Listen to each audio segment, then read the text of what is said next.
Hello and welcome to What I Read This Series of Short Reviews, where I talk about the books that I read this week, and we are talking about Zatannic Panic, and we are on to the fifth story, Splitting Heirs, featuring the demon Etrigan, and written by Cavan Scott, with art by Don Aguilo, and lettered by Micah Myers, who has probably the best name for being in a Halloween anthology.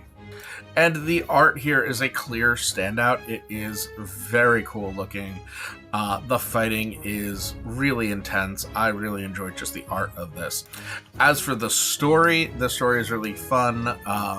Etrigan is named heir to one of the kings of hell who just died, and a assassin comes to kill him so that it can pass on to somebody else who wants it more than he does. But Etrigan, realizing that that's the trap he's in, sets his own trap and names his assassin as his heir, passing the buck on to her and keeping him alive. I really enjoyed the writing here, the dialogue.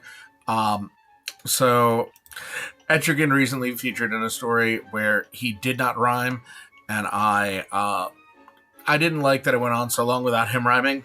But we're back to him rhyming, to him having his usual cadence. That was really cool. I actually think Cavan Scott changed up the meter on this one a little, but whatever. There were also a few interruptions of the rhyme, which it doesn't feel good when you're expecting a rhyme and then it just doesn't happen. But honestly, between the art and the return to the rhyme scheme, I am happy. I'm giving this an A.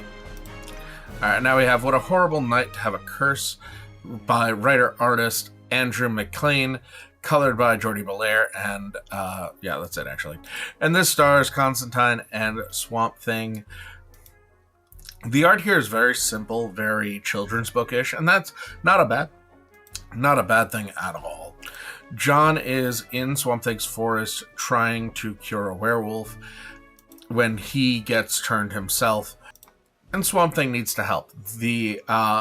At first, I was a little put off by the lack of Swamp Thing's orange in his dialogue. I don't care about power consistency at all. I do care about convention of a person's story, but all of the narration panels are in this very muted blue.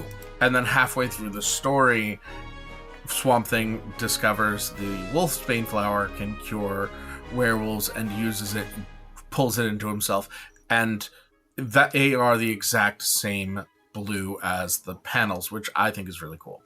So I'm going to give this an A.